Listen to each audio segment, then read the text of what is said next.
Selamat datang di rangkaian Roadshow Platinum Architectural Design Competition 2022. Dan terima kasih banyak untuk kehadiran serta nanti mungkin kita bisa banyak diskusi juga di sini. Siang hari ini kita akan mendengarkan pemaparan tentang kompetisi yang kami selenggarakan dari Platinum Keramik selenggarakan. Nah, tapi sebelum kita mulai acara, saya pengen ngasih tahu dulu siapa sih Platinum Keramik. Silakan.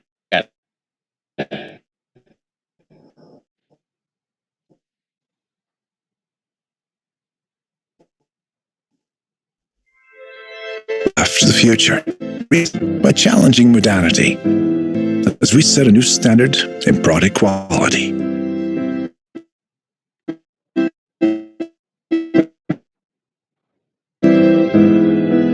Yep.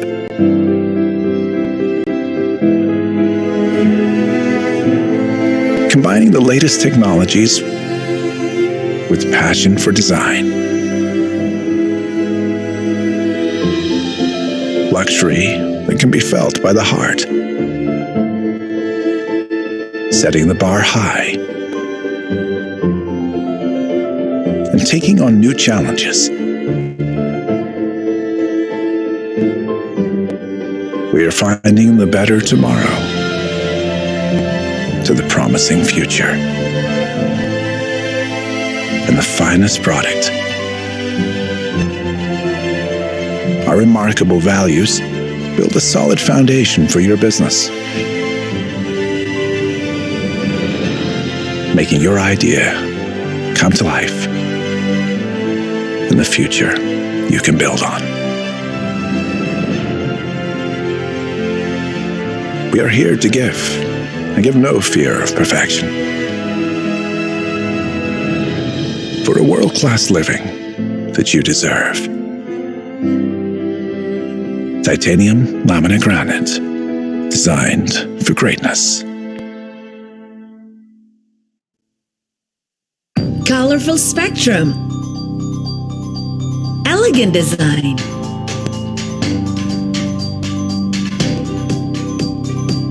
stylish innovation, dynamic pattern.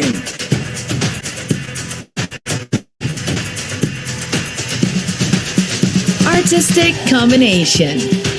Platinum ceramic, style for every tile. Motif keras, lantai kinclong, warna ngedress, mereknya bekas, tampil mentereng. Dimana saja pakai Asiata, bikin untung-untung. Siapa saja pakai Asiata.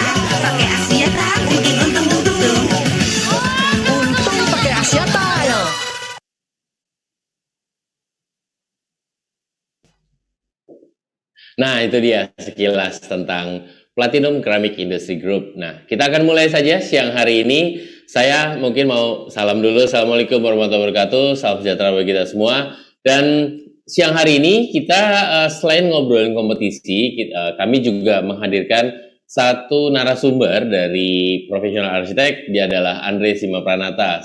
Dan saya juga nanti akan tegur sapa. Oke, di sini sudah ada Bu Anggi dari Platinum Keramik Industry Group dan juga Pak Dolok Lubis. Oh, dan juga Andre sudah ada. Saya mau tegur sapa dulu deh kalau gitu. Siang, Bu Anggi. Halo, siang Pak Bian. Siang, Bu Anggi. Wah. Iya, selamat siang. Nah, Bu Anggi, kalau maskernya lepas sebentar dong, Bu, biar suaranya jelas nih, Bu. Nah, oke. Selamat siang, Pak Dolok. Apa kabar, Pak? Iya Pak, baik. Lama tak jumpa nih Pak.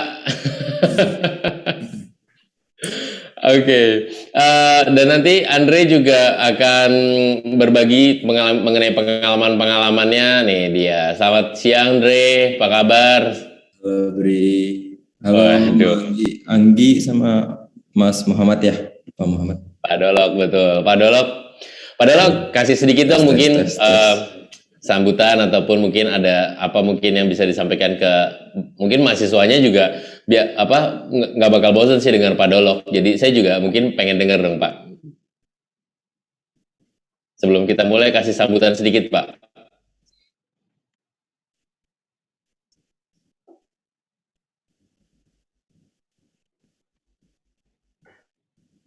Sorry Pak, masih di mute Pak, sorry. Nah, Terus masalah nilai yang si Krisas itu, tiba-tiba keluar nilai. Anak ini datang ke sini, Anda padahal ya mungkin kalau nggak keberatan boleh Pak sedikit kasih sambutan Pak sebelum saya mulai Pak untuk rangkaian program siang hari ini Pak.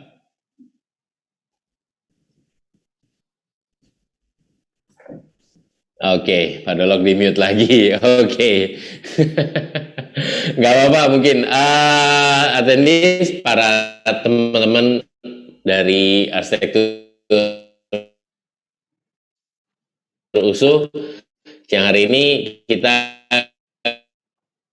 Andre akan berikan pengalaman-pengalamannya ketika di industri arsitektur di khusus kalau tadi kita nonton video tentang Platinum Ceramic Industry Group. Nah, saya akan lebih jelas, Bu Anggi akan memaparkan sedikit mengenai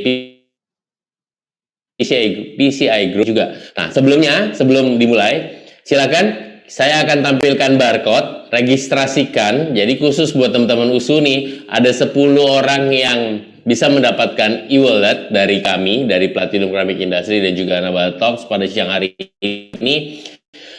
Caranya gampang, daftarin dan juga selain dalam website itu adalah semua informasi tentang kompetisi juga tersedia dan selama webinar ini berjalan, selama Zoom ini berjalan, nanti di akhir acara nomor pendaftarannya akan kami undi untuk mendapatkan e-wallet. Nah, yang akan dikirimkan ke nomor handphone yang nanti dikonfirmasi setelah acara. Oke, silakan di-scan dulu, kita hitung sampai 5. 1, 2, 3, 4, 5. Oke, sampai 5 syukurnya Zoom-nya nggak meledak. Jadi saya akan lanjutkan ke acara berikutnya. Oke, Bu Anggi silakan bisa cerita lebih banyak tentang Platinum Ceramic Industry Group. Sebelumnya tadi hanya lewat video singkat. Silakan Bu Anggi, langsung saja.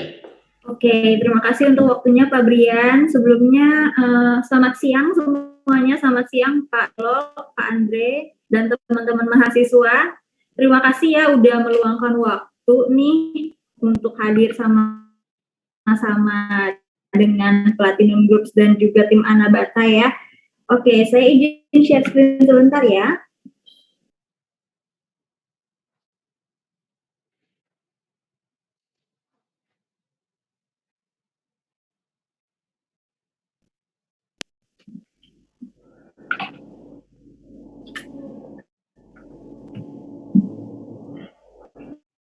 Oke, sudah ya, muncul? Sudah Bu, sudah.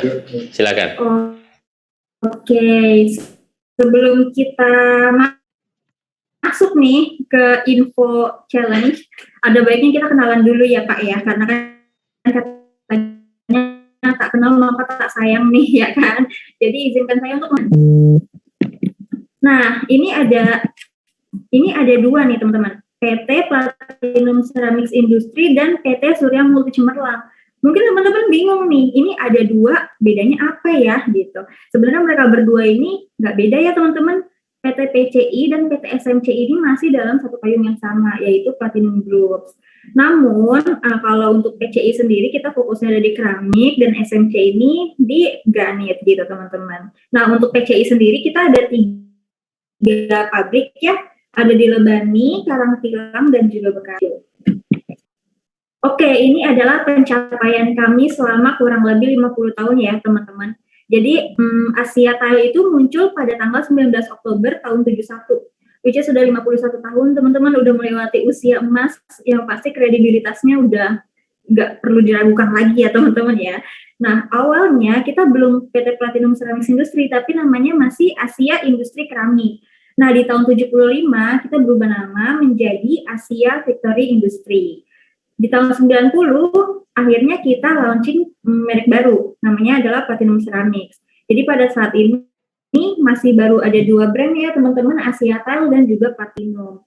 Di tahun 2002 akhirnya kita berubah nama sampai saat ini masih sama ya teman-teman, PT Platinum Ceramics Industry. Di tahun 2003, Asia Tile mengubah logonya dan diikuti dengan Platinum mengubah logo di tahun 2008. Nah, ini dia teman-teman. Di tahun 2016, akhirnya Surya Mukti Cemerlang lahir teman-teman dan membawa brand baru, yaitu Titanium. Di tahun 2017 diikuti dengan Infinity. Oke, ini adalah brand kami ya. Kalau untuk PCI ada Asia Tile dan Platinum. Untuk Surya Mukti Cemerlang kita ada Infinity dan Titanium. Dengan identitas brand masing-masing ya, punya ciri khas masing-masing teman-teman dan keunggulannya masing-masing. Oke, kali ini siang hari ini saya mau fokus di Platinum Ceramics Industry aja nih. Kenapa? Makanya kita simak aja sampai habis ya teman-teman ya. Oke, jadi PT PCI ini merupakan produsen keramik ya yang hadir sejak tanggal 19 Oktober tahun 71. Teman-teman, PCI ini mengedepankan kualitas dan inovasi banget nih teman-teman. Makanya kita tuh punya tim riset yang rutin mengikuti trade show agar tren ini tetap terjaga. Jadi bisa dibilang nih PCI itu up to date loh teman-teman dari segi desain, style, dan juga penggunaan. Nah, pada saat itu kita tuh adalah pionir juga teman-teman karena kita adalah pabrik satu-satunya pabrik keramik yang menggunakan mesin otomatis digital yang modern gitu. Terus kita juga nggak cuma produksi lantai doang teman-teman, tapi ada juga keramik dinding dan juga keramik dekorasi. Nah, ini adalah ukuran dari brand di bawah Platinum Ceramics Industry ya teman-teman. Untuk Asia Tile, kita ada floor tile dan juga wall tile-nya dengan ukuran 20x20, 25x25, 30x30, dan 40x40. Untuk wall tile-nya kita ada di 20x25. Lalu untuk Platinum, ini sama, kita juga ada floor tile dan juga wall tile ya teman-teman, tapi ini ukurannya lebih besar. Kalau floor tile-nya kita ada di ukuran 40x40, 50x50, 60x60 rectified. Untuk wall tile-nya kita ada di ukuran 25x40, 25x50, dan juga 30x60 rectified. Oke teman-teman, ini adalah produk kami. Menurut klasifikasi motifnya ya teman-teman banyak banget, beragam banget ya.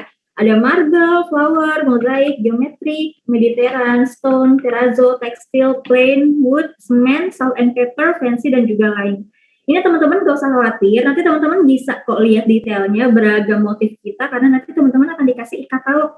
Jadi teman-teman bisa langsung lihat aja motif-motifnya. Oke, untuk keunggulannya sendiri dari Platinum Ceramics Industry adalah yang pertama, kita tuh tahan bahan kimia dan noda teman-teman, juga higienis, mudah dibersihkan, tidak mudah terbakar, dan pastinya lebih ringan ya dari batu alam. Nah, ini adalah contoh aplikasi dari floor tiles ya teman-teman. Ini motif Devon dengan ukuran 50-50 dengan surface matte ya. Kalau ini motif Diego 50x50, surface-nya matte. Oke, ini floor tiles dari Santana dan juga Stockholm teman-teman, sama ukurannya 60x60, dua-duanya dengan finishnya glossy red ya teman-teman, surface-nya. Nah, ini dia nih, contoh aplikasi wall tiles dan juga floor tiles-nya. Untuk dindingnya kita pakai ini motif Toledo teman-teman, ukuran 30x60. Untuk lantainya kita pakai dengan motif Sweden ya, 60x60. Oke teman-teman, are you ready to join our challenge? Nah ini dia yang ditunggu-tunggu ya, challenge apa sih gitu ya. Nah sebelumnya kita tuh percaya nih, pasti nih teman-teman yang datang di sini tuh adalah calon-calon arsitek dan desainer kebanggaan bangsa ya. Ya dong, nah maka sebab itu Platinum bikin satu wadah nih, buat teman-teman menunjukkan nih kreativitas teman-teman dan juga ide-ide kreatif, ide-ide inovatif teman-teman nih untuk dituangkan di sini. Nah challenge-nya tuh apa sih? Oke ini dia. Platinum Architectural Design Competition. Jadi ini adalah kompetisi yang diselenggarakan oleh Platinum Ceramics Industry ya teman-teman, program dari Platinum dan juga Asia Tile. Nah PADC itu apa sih ya? PADC itu kompetisi teman-teman, kita adalah ajang kompetisi yang juga sebagai wadah nih buat teman-teman untuk menyalurkan kreativitas dan ide-ide inovatif teman-teman. Ini juga adalah acara tahunan nih dari Platinum Ceramics Industry, yang mana tahun ini kita mengangkat topik multi-purpose space. Nah, multi-purpose space itu apa sih ya? Multi-purpose space ini adalah di mana teman-teman yang merespon kondisi tidak menentu. Contohnya ya, aku ambil contoh sekarang, semuanya pasti sedang merasakan ya perbedaan gimana sih WFH dan juga WFO gitu ya. Dulu kita kerja masih ke kantor, dulu kita kuliah masih langsung ke kampus gitu ya, ketemu dosen, ketemu teman-teman langsung, tiba-tiba semuanya berubah jadi serba virtual gitu. Kayak kita sekarang juga kan lagi virtual nih di depan gadget gitu. Nah, aku juga yakin nih, setidaknya 90% lah teman-teman nih yang tadinya beraktivitas di luar jadi di rumah. Kalau misal kuliah, ya kalau nggak di kamar, di ruang tamu ya teman-teman. Nah, oleh sebab itu gimana nih cara teman-teman bangun ruangan yang multipurpose? Ya nggak cuma nyaman dipakai untuk beristirahat aja, tapi juga untuk beraktivitas, untuk melakukan pekerjaan dan tugas teman-teman tuh lebih nyaman, seperti itu. Oke, ini adalah jadwal dari PADC, teman-teman dicatat baik-baik ya, tanggalnya jangan sampai ada yang terlewat. Untuk registrasi pesertanya, kita udah buka nih teman-teman dari tanggal 15 Agustus kemarin dan kita akan tutup di tanggal 30 September. Jadi ayo, jangan mentang-mentang masih panjang jadi nanti dulu, jangan ya. Jadi sekarang, apalagi kalau misalnya daftar sekarang tuh ada hadiah ya teman-teman. Jadi ayo daftarin diri kalian sekarang. Satu tim isinya 2 orang ya teman-teman. Nah, setelah registrasi, kita akan ada workshop dari tanggal 12 sampai 15 September. Lalu nanti akan dilanjutkan dengan penjurian dan awarding night, itu di tanggal 29 Oktober, teman-teman. Nah, jadi nanti setelah teman-teman registrasi, nanti teman-teman udah bisa langsung eksekusi nih, udah bisa langsung bikin desainnya, langsung bikin marketnya ya, teman-teman. Nanti bisa langsung dikumpulkan dengan batas pengumpulan itu ada di tanggal 12 Oktober. Jangan sampai kelewatan ya, teman-teman, batas pengumpulannya. Nah, terus ini dia nih yang ditunggu-tunggu. Yang namanya challenge pasti ada hadiah dong ya. Kompetisi pasti ada hadiah nih. Bikin teman-teman tambah semangat pastinya ya. Nah, di challenge kali ini, kita akan ada 5 pemenang teman-teman. Untuk juara satunya akan dapat hadiah 10 juta rupiah. Juara 2, 7.500.000 rupiah. Juara 3, 5 juta. Dan finalis nanti kita akan ambil 2 tim teman-teman, 2 tim dengan masing-masing uang tunai 1 juta rupiah. Jadi ayo semangat, teman-teman harus ikutan untuk menunjukkan ke teman-teman semuanya, tunjukin ke orang lain, tunjukin ke diri sendiri kalau teman-teman tuh bisa gitu ya. Oke, ini biar teman-teman ada gambaran nih ya, bikin marketnya tuh kayak gimana sih, ketentuannya tuh apa-apa aja gitu ya. Jadi nanti teman-teman kita kasih satu ruang yang berukuran 6 kali 10 meter ya teman-teman, dengan ketinggian plafon 5 meter. Nanti kita ilustrasikan nih, ruangan tersebut itu sebagai ruangan apartemen, which is nggak ada di permukaan tanah ya teman-teman, itu ada di lantai atas. Jadi teman-teman nggak bisa nih memberikan penambahan struktur utama pada ruangannya. Tapi paling maksimal teman-teman bisa nambahin yang namanya mezanin ya. Teknik mezanin itu teman-teman masih bisa. Lalu nanti di ruangan tersebut, kita bayangkan ya kalau yang tinggal di sana itu adalah 2 orang pasangan, usianya 28 tahun dan pekerjaannya adalah freelance designer. Oke, sampai sini udah terbayang ya teman-teman ya, kira-kira pengen bikin ruangan yang kayak gimana sih gitu ya, vibes-nya kayak gimana sih, temanya bagaimana sih gitu ya. Teman-teman udah mulai bisa merancang lah ya sekarang di otak. Oke. Terus teman-teman ini adalah ketentuan desain yang teman-teman tuh wajib untuk mengikutinya ya teman-teman ya. Ini ada konsep desain dan fungsi, denah, 3D modeling, 3D rendering, dan juga materi presentasi. Nah, ini dia teman-teman yang membedakan kompetisi kami dengan kompetisi yang lainnya, karena materi presentasi teman-teman tuh jadi salah satu poin penilaian loh. Gimana cara teman-teman mempresentasikan ide kreatif teman-teman, gimana kelancaran public speaking teman-teman nanti di hadapan para juri, itu nanti juga dapat penilaian gitu. Oke, ini adalah denah tapaknya. 6 kali 10 ya. Oke, kita masuk ke kriteria penilaian. Untuk kriteria penilaian, masing-masing 20% ada di conceptual design. Tapi ini dipecah menjadi 2 ya teman-teman. Ada fungsi dan efektivitas ruang, dan juga ada estetika dan artistik. Nah, jadi 20% ini gimana nih cara teman-teman merancang ruang yang sesuai fungsi dan juga efektif, sesuai dengan kebutuhan pengguna yang tadi saya sebutkan ya, 28 tahun, pekerjaannya freelance designer, dan dia 2 orang ya teman-teman. Lalu 20% juga ada di segi estetika, di mana teman-teman ini menyesuaikan padu padan desain pada ruang sehingga menghasilkan nilai estetika yang tinggi teman-teman. Gitu. Terus 20% dari warna dan juga material. Gimana teman-teman nih menentukan warna dan material yang digunakan sesuai dengan kebutuhan. Lalu selanjutnya 20% penggunaan produk Platinum Ceramics. Nah teman-teman tadi kita udah sempat kenalan ya di awal. klasifikasi motifnya juga sudah dijelaskan secara singkat. Nanti untuk selanjutnya teman-teman bisa lihat di e-katalog yang akan dibagikan ya teman-teman. Jadi langsung bisa nih mikir, aku pengen pakai Devon atau aku pengen pakai Douglas gitu ya. Jadi langsung terpikir nih, wall tile-nya apa, floor tile-nya apa. 20% akan kita ambil dari produk Platinum Ceramics ya. Lalu 10% pemilihan furniture dan 10% pemaparan presentasi. Oke, aku pengen daftar Kak, tapi gimana nih caranya gitu ya. Nah, ini adalah tata cara pendaftarannya teman-teman. Di foto boleh supaya nggak lupa ya. Jadi teman-teman wajib banget daftarin diri ya di website platinumceramics.com/platinum competition. Nanti di sana setelah melakukan pendaftaran, teman-teman akan dapat nomor identitas tim yang nanti akan digunakan pada saat pengumpulan karya teman-teman. Nanti juga teman-teman akan dapat akun nih untuk nanti login pada saat teman-teman mau kumpulin karyanya. Nah, nanti pendaftaran peserta paling lambat itu di tanggal 30 September pukul 11.59 waktu Indonesia bagian Barat. Jangan sampai ketinggalan ya teman-teman, 30 September paling mentok nih ya. Jangan sampai ketinggalan sedetik pun ya. Ayo daftarin diri sekarang juga hari ini kalau bisa sekarang. Karena nanti akan ada hadiah menarik hari ini. Oke, tata cara pengumpulan karya. Tadi di awal seperti yang udah aku jelasin, kalau misalnya udah diregistrasi, teman-teman udah bisa langsung eksekusi ya ide teman-teman ya. Nanti langsung bisa dikumpulin. Nah, cara kumpulnya itu teman-teman login dengan akun yang tadi udah dapat ya teman-teman pada saat registrasi. Nanti teman-teman login dan juga mengumpulkan satu link Google Drive. Satu link aja ya teman-teman. Satu link Google Drive yang berisi 2 gambar perspektif 3D modeling, minimal 2 gambar perspektif 3D rendering, dan juga deskripsi karya teman-teman nih, minimal 200 kata. Minimal ya teman-teman, bukan maksimal. Jadi teman-teman bebas untuk mendeskripsikannya. Lalu setiap gambar nanti dikirimkan harus dalam format JPEG atau PDF ya. Nanti masing-masing gambar tuh terpisah dan maksimal size filenya itu adalah 15 MB. Gitu. Lalu nanti penanaman filenya menggunakan nomor peserta dan juga nama gambar.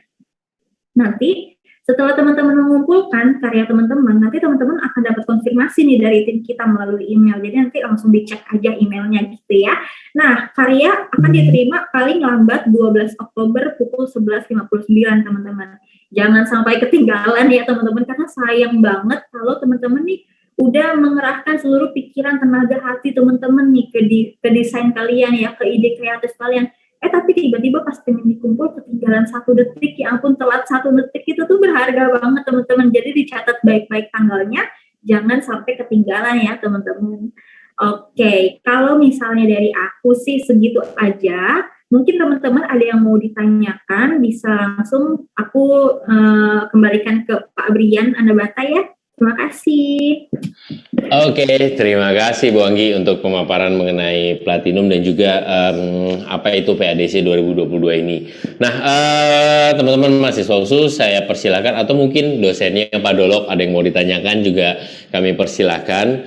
Nah, sebelumnya saya mau kasih tahu lagi, ini dia barcode-nya nih. Mungkin tadi teman-teman rekan-rekan dari USU belum sempat scan, silakan bisa ditampilkan sekali lagi untuk link pendaftarannya. Nah, ini dia link pendaftarannya dan juga soal giveaway-nya tadi yang saya sempat mention di awal acara. Nah, silakan bisa di scan, bisa di capture dulu juga boleh. Nah, ini khusus buat sesi webinar pada siang hari ini, kita bagi-bagi giveaway nih. Cuma kalau misalnya daftar di kesempatan lain juga nggak apa-apa kok. Nah, syaratnya nanti kalau untuk giveaway ini kita nggak ada syaratnya, tapi nanti untuk rekan-rekan semua atau teman-teman USU nanti kami akan melalui beberapa proses. Nah, sebelumnya kami akan melewati proses administrasi. Jadi jangan lupa ketika mendaftar memasukkan KTM, jangan sampai salah KTM temennya yang dimasukkan. Jadi harus KTM diri sendiri, dan kedua partisipan atau kedua tim yang terlibat nanti dalam melakukan desain itu KTM-nya keduanya dibutuhkan. Jadi diupload jangan KTM-nya satu orang. Jadi KTM-nya harus yang diupload harus 2 orang. Oke, itu dia tadi untuk giveaway-nya. Nah, saya masih buka pertanyaan. Nah, teman biasanya nih ya, kalau misalnya teman mahasiswa mungkin kan suka malu-malu nanya, teman biasanya itu pertanyaan muncul gini. ini tuh semuanya ke lantai keramik, ceiling, dinding harus pakai yang produknya platinum nggak? Nah, Bu Anggi mungkin boleh dibantu nggak? Kalau misalnya ada pertanyaan-pertanyaan seperti itu, apakah harus pakai produk platinum semua atau produk platinumnya bisa dikreasikan sesuai kebutuhan? Oke, kalau untuk keharusan menggunakan produk platinum, itu sebenarnya kita bebaskan teman-teman mahasiswa ya Pak. Namun kan kita tadi ada penilaian 20% ya, lumayan tinggi itu untuk penggunaan produk platinum. Untuk penggunaannya mau pakai wall tile, floor tile, atau pengen full semuanya platinum bebas sih. Atau kalau misalnya teman-teman memang ingin berkreasi ya, dengan motif lain gitu, motif bikinan teman-teman itu boleh juga sih seperti itu. Jadi kita bebaskan. Oke. Dan Pak Brian. Silakan Pak Dolok. Ya, oke. Selamat siang. Assalamualaikum warahmatullahi wabarakatuh. Waalaikumsalam warahmatullahi wabarakatuh. Kita semua, Bapak dan Ibu, Pak Brian ya, sudah lama tidak ke Medan. Lama tak jumpa Pak. Tidak jumpa kita. Ibu Enji dari Platinum Group dan Pak Andre Sima Pranata ya, narasumber kita siang ini. Jadi terima kasih atas undangannya. Diberikan kepada Universitas Sumatera Utara Departemen Arsitektur ya, atas acara kita siang hari ini. Satu wawasan dan informasi baru tentunya bagi adik-adik mahasiswa kita nantinya, pertemuan kita hari ini dan ketika nanti mengikuti kompetisi. Ya, kita harapkan dari kehadiran ada 360-an mahasiswa ya Pak Brian ya, yang hadir sekarang ini baru 150. Ya. Biasa kita kuliah daring pun seperti itu.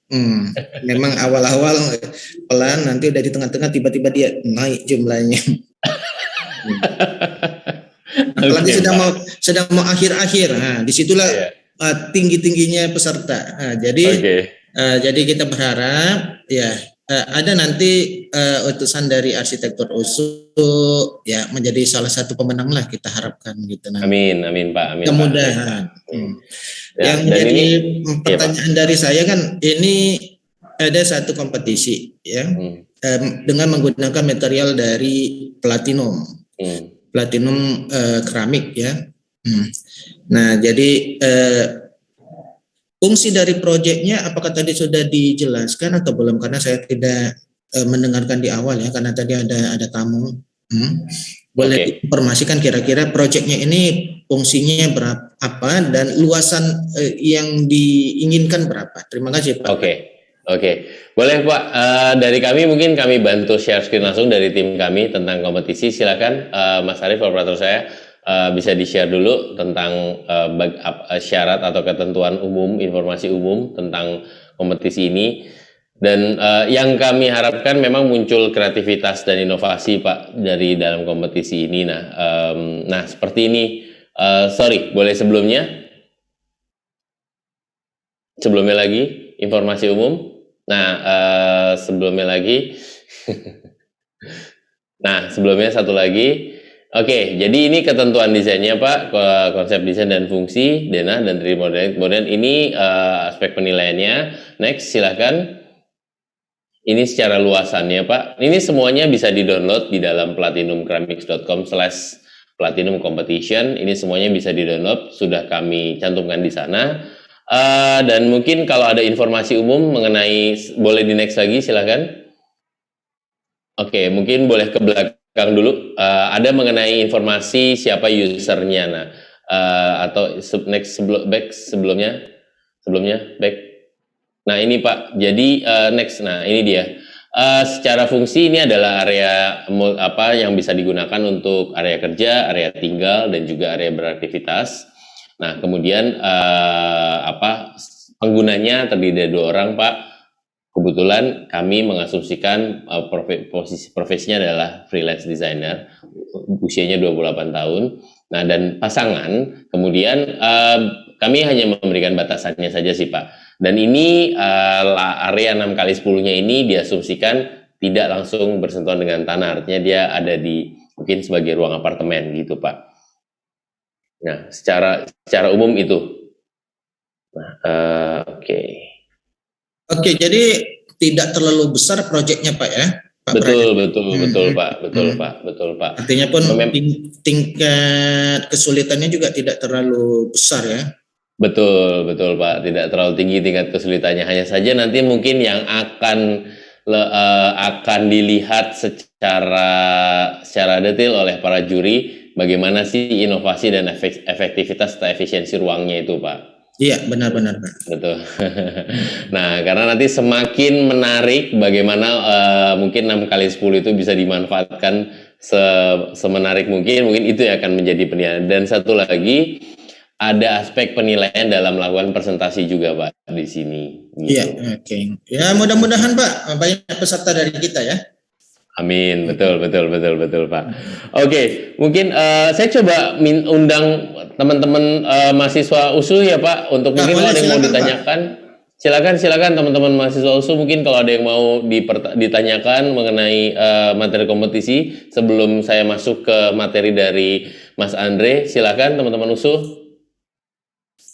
Oke, mungkin saya coba sedikit kalau secara di luar dari desain konteks tentang platinum, saya coba tanya detail sekali lagi tentang platinum. Mbak Bu Anggi boleh dibantu kalau misalnya rekan-rekan mau bikin motif baru, nanti diizinkan nggak ya dari teman-teman platinum, atau mungkin itu jadi nilai plus nggak ya?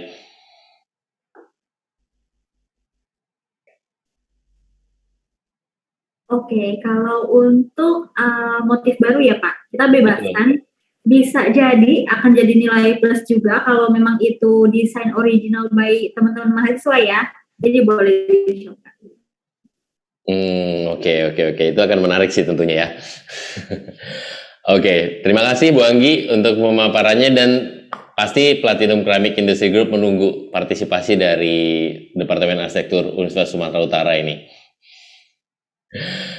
Oke, Pak Dolok, Bu Anggi, saya akan masuk ke program berikutnya ya untuk siang hari ini, dan saya mau kenalkan sedikit, ini rekan saya juga, Andre Sima Pranata, seorang arsitek dari Jakarta, dia berdomisili di Jakarta, dan lama berkecimpung di Studio Dramatin, gitu ya Andre? Iya. Oke, nah profilnya Andre lulusan dari luar. Saya takut salah baca kampusnya dari mana. Cuma nanti biar Andre sendiri, dan mungkin kalau ada teman-teman mau bertanya juga silakan. Saya nggak mau lama deh. Silakan Andre, bisa langsung share screen, dan saya persilakan bisa mungkin ngasih pemaparan sedikit. Boleh? Oke. Aku langsung share screen ya sekarang ya.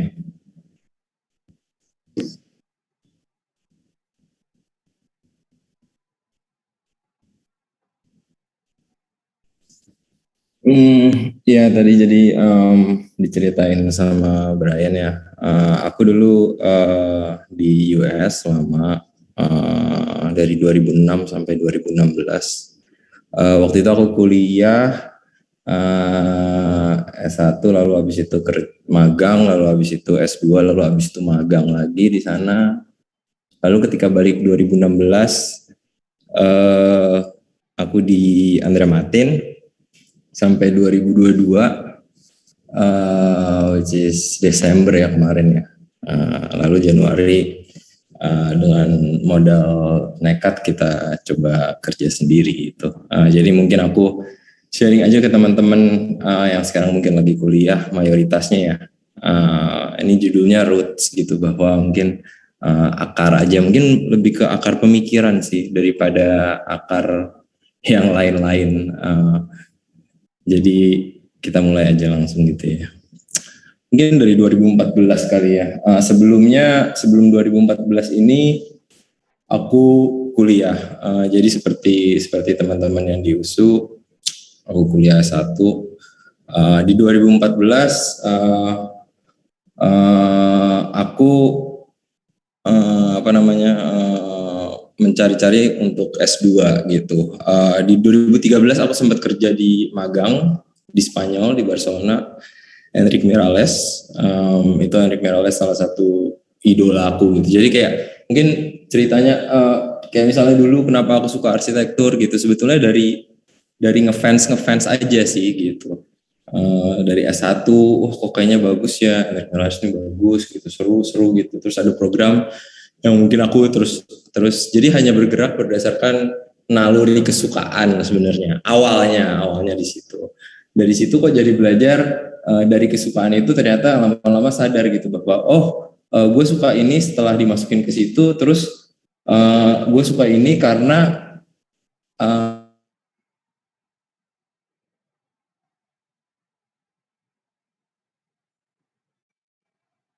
kan yang bentukan yang kayak selalu luar biasa misalnya gitu kan ya. Jadi di awal-awal nggak ngerti, tapi lama-lama kok jadi ngerti gitu. Tes. Bri, masih dengar nggak? Tes. Halo? Halo, masih dengar?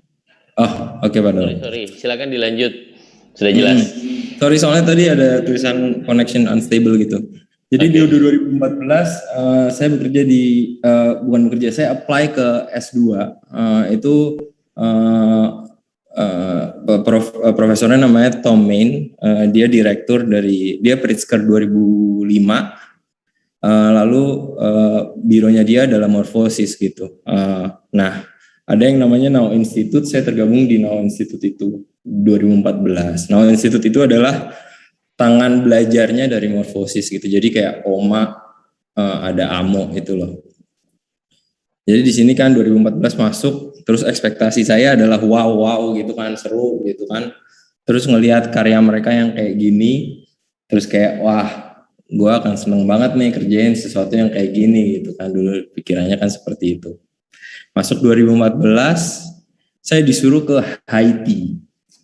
Jadi Haiti itu negara termiskin di dunia yang nomor 20 termiskin di dunia gitu. Jadi keadaannya amat sangat memprihatinkan gitu. Jadi di saat itu saya ada seperti shock gitu, wah kok beda sekali dengan yang apa saya ekspektasikan gitu kan. Itu di 2014. Dan 2014-2015 sejalannya kita tidak menyentuh desain yang sifatnya adalah fisik. Jadi nggak ada tuh yang estetik cakep-cakepan gitu. Selama mungkin 9 bulan, 10 bulan pertama kita hanya melakukan riset. Saya di sana 1 bulan, habis itu balik ke LA. Selama 1 tahun penuh kita meriset apa yang sebetulnya dibutuhkan di Haiti. Dari sisi infrastruktur, dari sisi edukasi, dari sisi kesehatan, sampai kita menemukan apa yang harus dilakukan untuk membantu keadaan ini. Jadi sebetulnya proyeknya bukan semi sosial ya, mungkin sosial juga ya, mungkin bisa dibilang sangat-sangat sosial gitu. Lalu kalau kita lihat dari semua dari panel ini ya, ini kita belajari sampai performance tadinya per hari-harinya tersimpulkanlah bahwa setelah 1,5 tahun belajar akhirnya diputuskan untuk membuat suatu 6 meter kali 6 meter tapaknya water tower sebenarnya. Jadi itu menara air ya.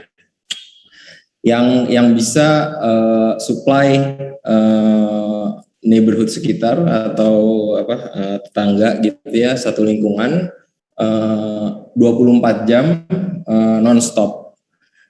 Karena air adalah hal yang paling dibutuhkan di sana, air bersih paling tepatnya gitu. Jadi ujungnya ini nih, di kanan ini. Saya zoom ya. Jadi di situ ada satu water pot gitu, 6 meter kali 6 meter, naik ke atas, itu akhirnya yang kita simpulkan bersama, gitu. Jadi proyeknya tuh ujungnya kecil banget, mikro banget gitu. Tapi studi di belakangnya tuh sangat-sangat dalam gitu. balik lagi ya, jadi buat saya di saat itu sangat-sangat di luar ekspektasi saya gitu, dimana sebelumnya kita melihat ini wah gitu, apa sih gitu, gimana mereka bisa sampai ke sana, tapi ternyata kita ujungnya mengerjakan proyek yang sangat kecil. Saya dengan tim saya waktu itu kita berempat selama 2 tahun gitu. Nah ujungnya foto aku diambil 2016, foto yang terbarunya belum ada, tapi udah jadi, atasnya fabrik gitu seperti ini, dan fabrik itu adalah translucent kayak gitu. Tapi ini lagi jadi dari studi yang luar biasa dalam gitu. Itu mungkin di masa itu ya 2014-2015. Ini foto Tomain di tahun 1980-an, di mana dia ngutak-ngutik roket. Jadi menurut saya lucu ya gimana roots-nya dia atau akar pemikirannya dia dari sesuatu yang sifatnya sangat mekanikal, sangat kecil. Dia dulu selalu bilang kayak kalau kamu mendesain itu bukan berangkat dari suatu bentukan gitu, tapi satu fungsi gitu, di mana kamu harus analisa fungsi itu tuh dari mana awalnya, kenapa kamu harus memutuskan mendesain apa yang kamu desain gitu. Jadi itu pesan yang selalu saya ingat terus sih. Lalu saya balik 2016, saya di Andra Matin itu sampai 2021 Desember. Nah di sini justru lucunya saya merasa kebalikannya.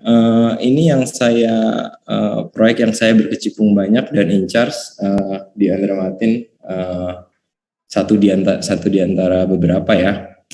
Ini proyek Taman Ismail Marzuki, revitalisasi Taman Ismail Marzuki yang ada di Jakarta di Cikini. Ini skema di mana kompetisi yang dimenangkan oleh Andra Matin di 2007, sudah 15 tahun yang lalu ya.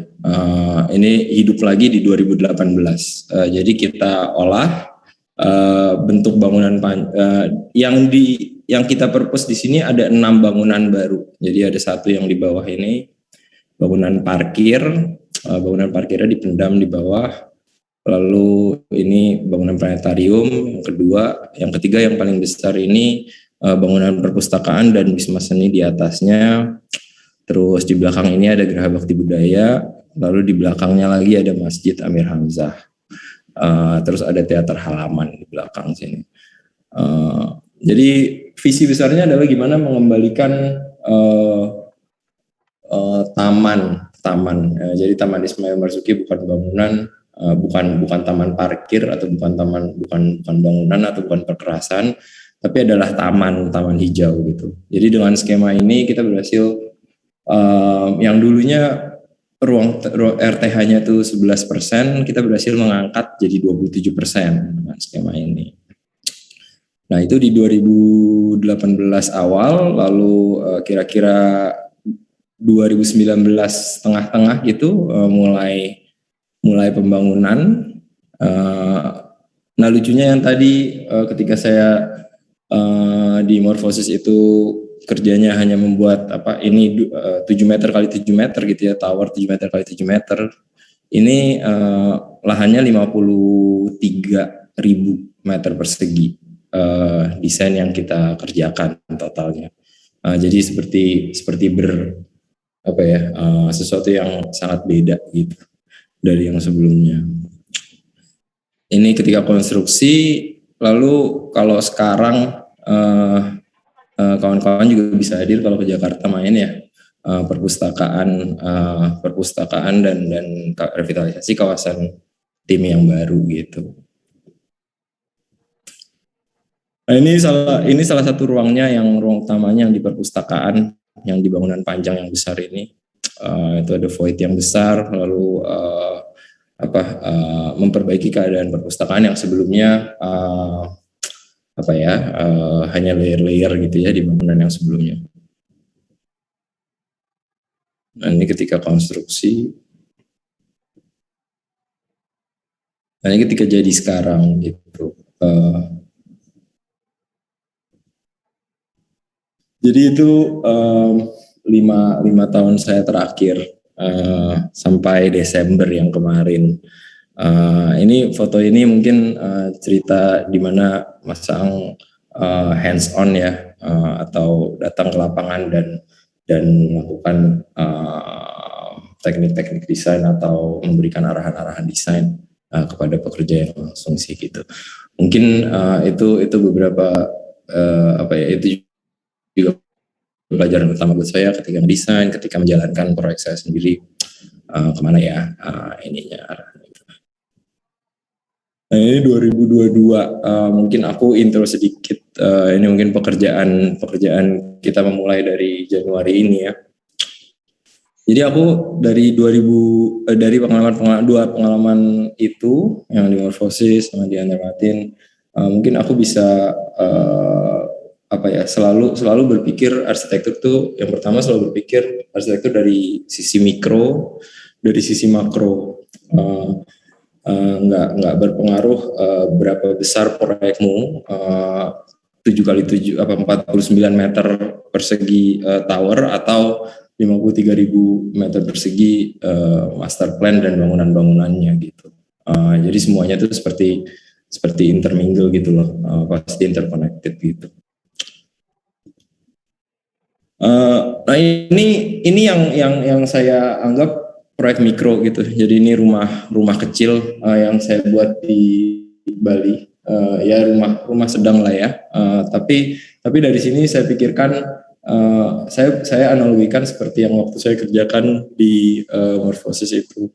Gimana sebetulnya proyek kecil dari A sampai Z-nya kita pikirkan gitu. Sebetulnya saya mungkin di sini mau fokus lebih ke kenyamanan ya, kenyamanan penggunanya. Lalu arsitektur Indonesianya dengan bahan-bahan yang natural, dengan pencahayaan dan udara yang baik gitu.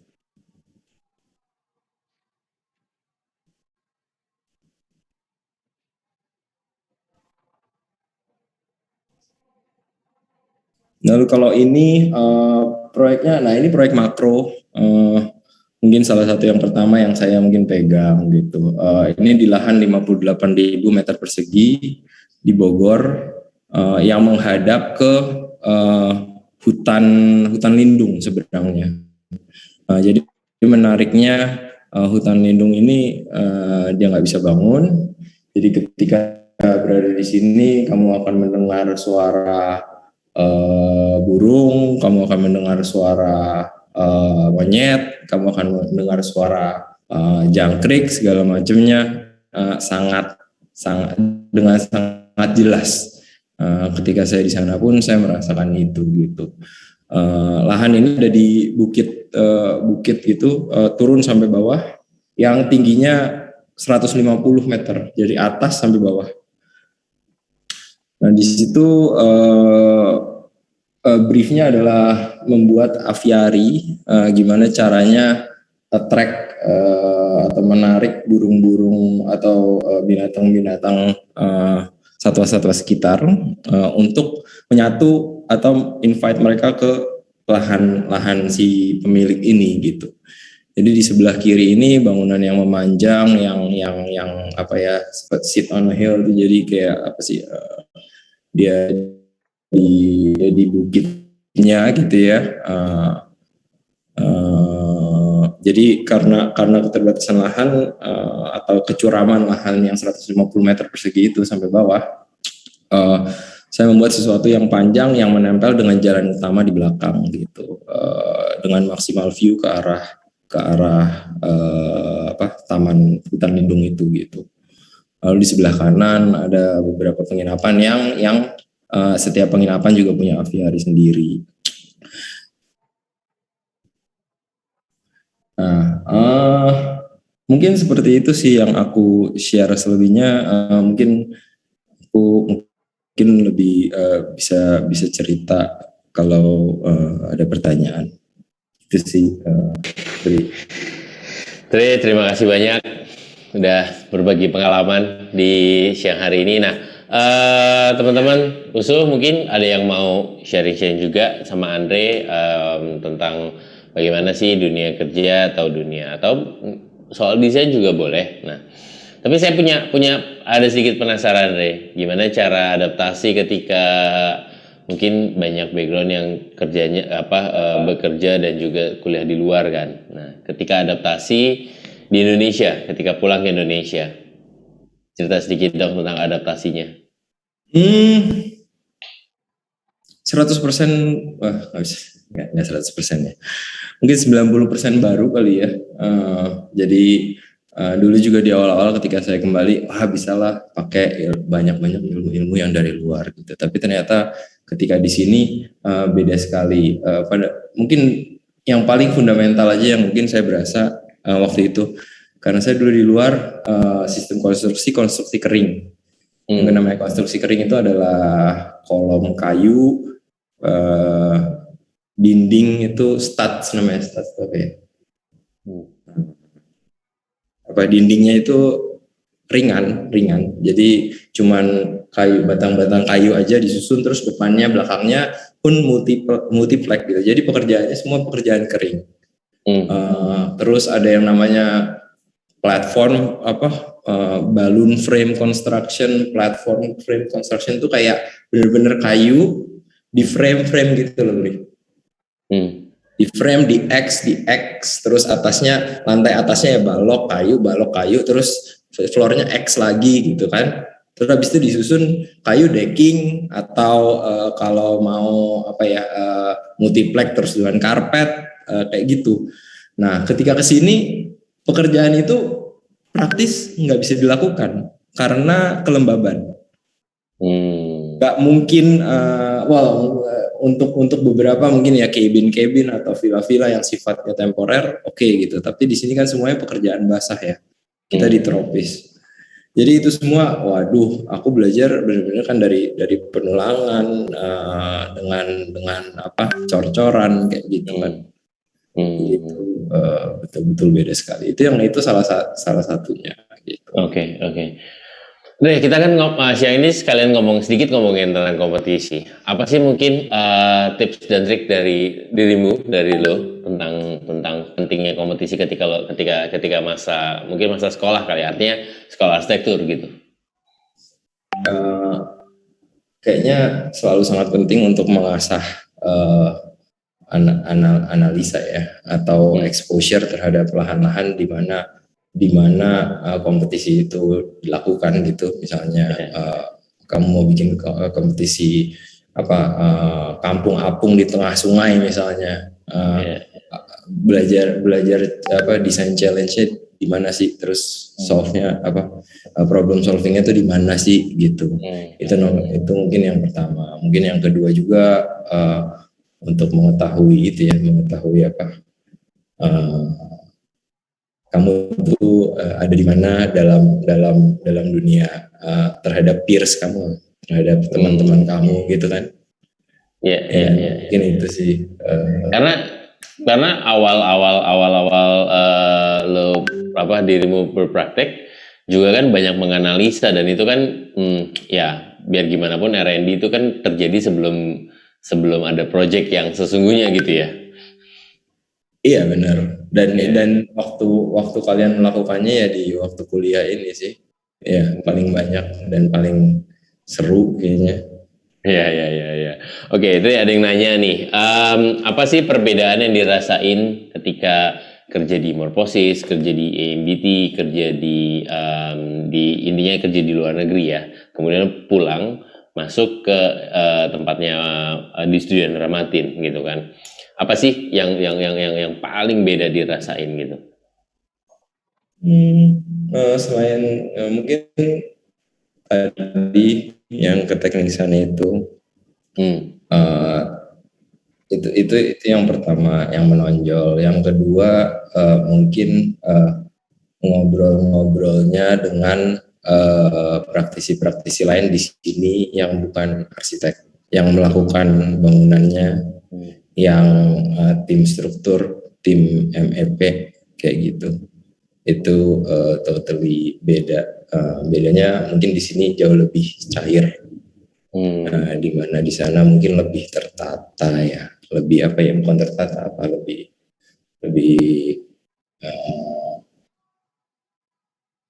Lebih ada Udah punya peran Nah, masing-masing gitu ya. iya, lebih organize ya. Lebih organize ya. Ya, Lebih ya, organize. ya, ya. Jadi Oke, di sini oke, oke. yang akan dilakukan di lapangan gitu sih. Oke. Tapi kalau secara ritme kerja ataupun produk gambar yang dihasilkan mungkin ada yang bisa dibagi nggak, Dre? Mungkin ada perbedaannya kah gitu?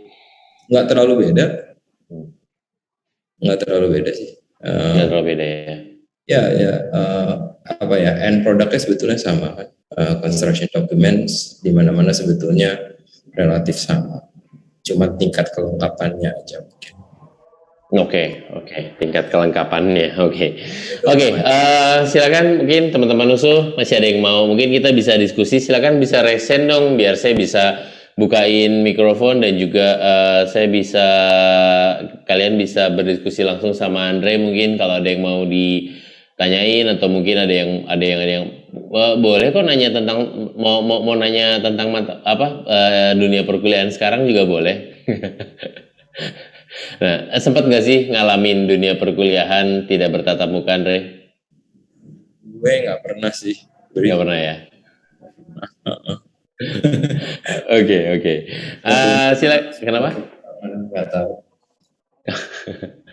Oke, silakan mungkin teman-teman USU. Oh iya, seberapa penting sih, Andre, magang? Wow.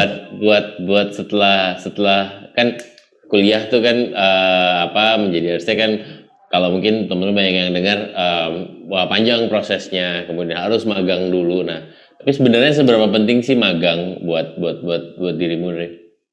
Buat diri saya itu yang saya mungkin belajar yang intangibles, kalau bahasa Inggrisnya apa sih? Yang nggak terlihat. Ya. Yang nggak terlihat gitu. Dan mungkin dulu aku waktu kuliah di sana pun aku balik ke sini untuk magang. Nggak tahu kalau waktu itu aku udah pernah cerita belum ya sama Brian juga. Kalau dulu aku sempat di Hermas Asri 2 bulan gitu. Ya. Aja terus habis itu aku sempat di Studio Air Putih juga 2 bulan gitu kayak hanya untuk melihat, sebetulnya sesimpel melihat kerjaan mereka apa aja gitu, exposure kan ya sebetulnya. Kadang-kadang kamu di situ hanya membantu apapun yang harus dikerjakan, bikin market atau apa. Tapi exposure itu sih yang kamu sebetulnya nggak bisa bayar. Ketika kamu berpraktisi, kamu teringat apa yang kamu lihat sebenarnya. Bahkan nggak ada, gue nggak ada catatan juga, Bri. Dan itu semuanya didapat setelah di proses magang itu ya. Di proses magang. Proses magang itu ya. Oke. Saya masih tunggu nih mungkin sebelum saya umumkan siapa pemenang yang mendapatkan e-wallet tadi. Silakan teman-teman USU, kita bisa ngobrol-ngobrol, mungkin mengambil pengalaman dari Andre, ngobrolin soal yang ada di yang kan lama tuh handle tim ya. Gimana rasanya menghandle bangunan yang cukup panjang perjalanannya? Dan itu kan pasti cukup. Wah, mulai dari mana, Bri? Bingung. Harus ini apa ya? Mungkin bisa mulai dari berapa kali pada saat proses desain punya berapa opsi atau berapa kali berganti itu desain tuh selama proses desain? Bisa disebut benar-benar loose banget.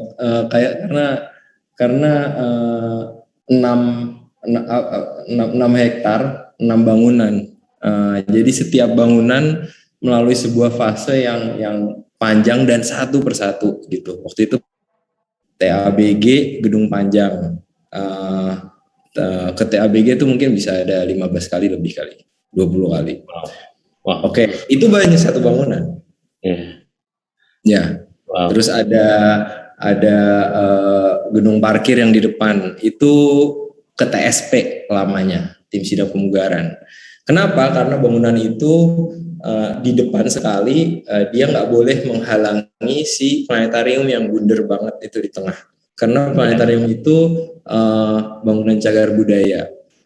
Jadi itu mungkin ada 10 kali mungkin kayak gitu bolak-balik itu. Terus habis itu ada lagi Geraha Bakti Budaya. Geraha Bakti Budaya yang kontroversial karena Geraha Bakti Budaya sebelumnya udah ada gitu. Jadi itu another 10 kali atau apa gitu. Tapi ya maksudnya ya overall ya banyak banget gitu. Nggak tahu berapa kali. So, Gila. Itu panjang banget ya prosesnya. Oke. Nah, mungkin sedikit deh buat penutup. Lama sekolah di luar, pulang ke Indonesia, kemudian sekarang mulai beraniin diri untuk buka biro sendiri. Nah, mungkin sebagai penutup, seberapa pengaruh dan pentingnya buat dirimu ketika perbedaan antara seberapa penting dan pengaruhnya dirimu bekerja di kantor orang sebagai arsitek di bawah prinsipal lain gitu ya, dan sekarang menjadi prinsipal.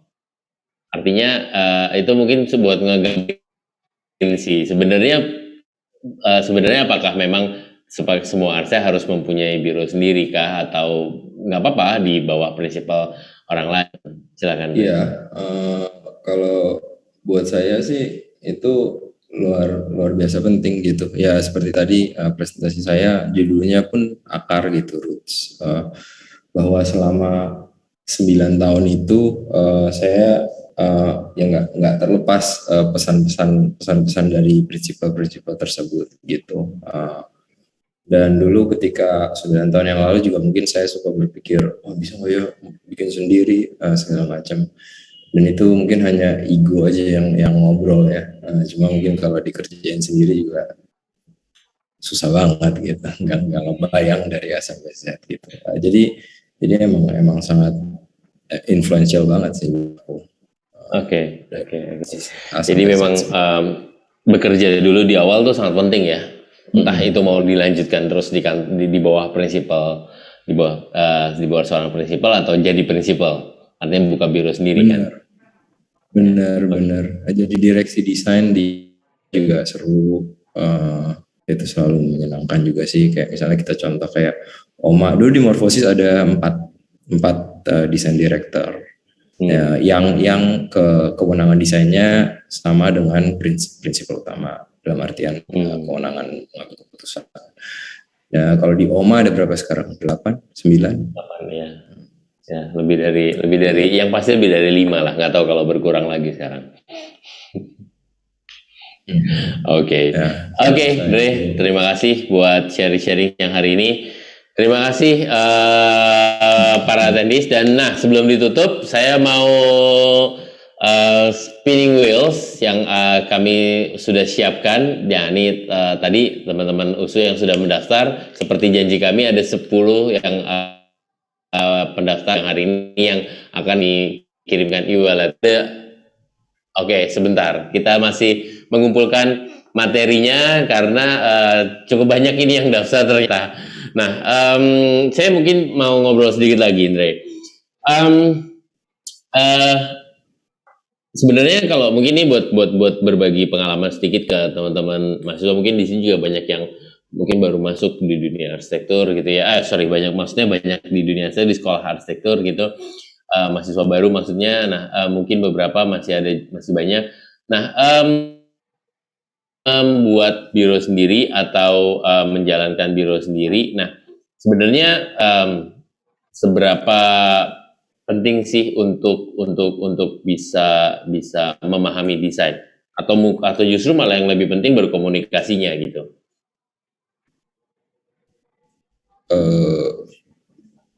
Memahami desain. Maksudnya memahami desain kayak mempunyai banyak referensi desain. Oh, sangat, ya, sangat. Itu sangat. Tapi yang tadi poin keduanya juga bagus sih, Bri, yang komunikasinya ya. Yeah. Komunikasi, atau mungkin lebih ke melihat ngakal-ngakalin di lapangan, bukan cuma desain doang mungkin. Malahan banyakan mungkin bukan desain gitu, malahan mungkin seperti navigasi meeting gitu, supaya tim struktur bisa bekerja dengan baik gitu. Kadang-kadang mereka buntu misalnya, tapi kamu sebagai arsitek ngelihat kebuntuan itu gitu. kamu nggak tahu apa yang mereka omongin, tapi kamu malahan perlu untuk ngomong sesuatu yang mungkin sifatnya desain ke sini atau desain ke sana, terus dia bisa menggerakkan roda itu lagi gitu loh, supaya proyeknya jalan dengan baik gitu. MEP juga sama gitu. Yang di luar-luarnya itu juga salah satu yang mungkin sama pentingnya dengan vocabulary desain itu tadi. Iya. Oke, terima kasih banyak sekali lagi. Oke, sudah siap? Silakan bisa diputar. Kita putar. Tuh. Oke, yang mendapatkan pertama karena ini 10, jadi nanti mungkin akan saya recap tertulis di kolom chat, jadi tolong dibantu dari tim Anabata. Nanti bisa, silakan bisa diputar nomor berapakah ini yang dapat. Yang pertama, oke, PADC 063. Dan sebelumnya saya mau informasinya juga, nanti konfirmasi ke tim kami yang ada di contact person yang ada di website untuk Platinum Competition ini. Nah, silahkan bisa konfirmasi melalui WhatsApp di nomor yang ada tertera di website. Oke, yang pertama PADC 063. Silahkan yang kedua.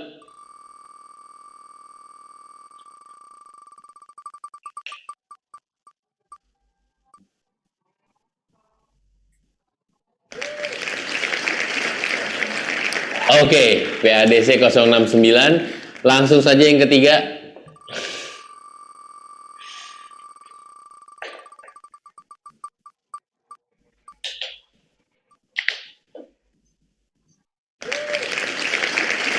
Yang mana ini? Oh, dia 038. Oke. Silakan yang keempat.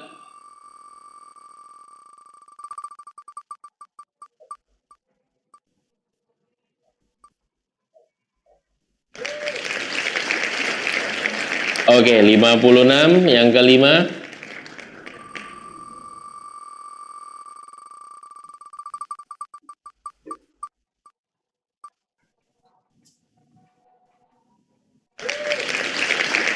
Oke, 49 yang keenam. Wow, masih 5 lagi nih. Sabar ya, Andre.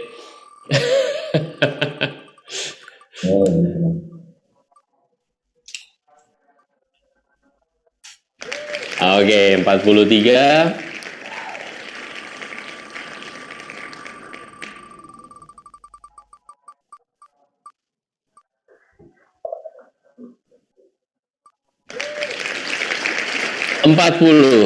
Oke, 1, 2, 3, 4, 5, 6, 7, 8. 2 lagi.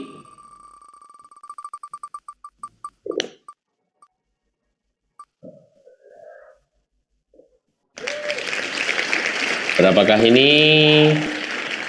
73. Oke, 1 lagi yang terakhir.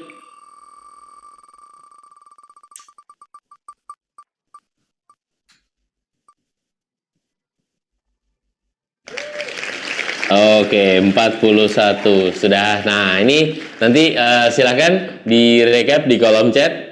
Oh, kurang satu. Oke, kurang satu. Nah, sambil nanti ada pertanyaan terakhir, Andre, mungkin sebelum saya tutup nih ada yang nanya lagi dari teman mahasiswa. Mungkin satu lagi ini PADC 053. Ya, nanti tolong direkap ya di kolom chat nanti oke, sudah direkap semuanya. Kayaknya dibohongin berarti ini karena recapnya keluar duluan sebelum diputar wheelsnya. Oke, nah, Dre, ini ada yang mau bertanya. Saya coba buka undang Angelin Putri Ahrita. Coba saya undang Angelin buat ngobrol langsung. Angelin, boleh dong dibuka mikrofonnya, kita mungkin apa yang mau ditanyain bisa diskusi langsung. Silakan Angelin.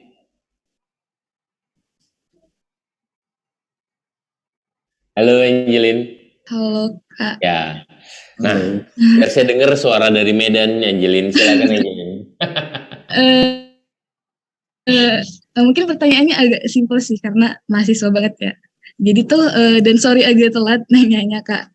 Yang mau aku tanyain tuh pasti setiap yang aku tahu ya, setiap prinsipal itu atau arsitek tuh pasti punya taste masing-masing gitu kan, konsep masing-masing, misal entah itu tropis atau minimalis gitu.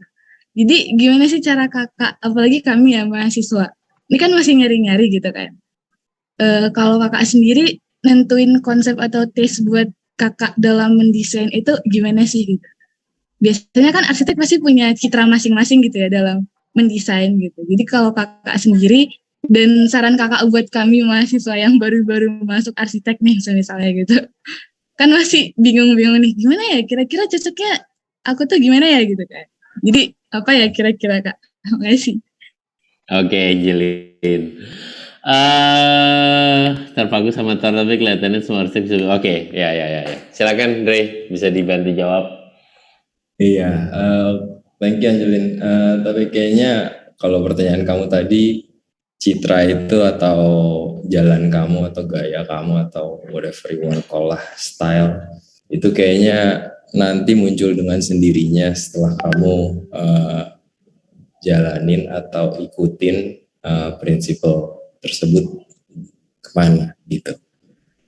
Ketika kamu di bawah mereka ya kamu ikut ranahan mereka atau ikut arahan mereka gitu. Ya memang itu apa ya, kayak kalau di bahasa Inggris tuh ada yang namanya paying your dues.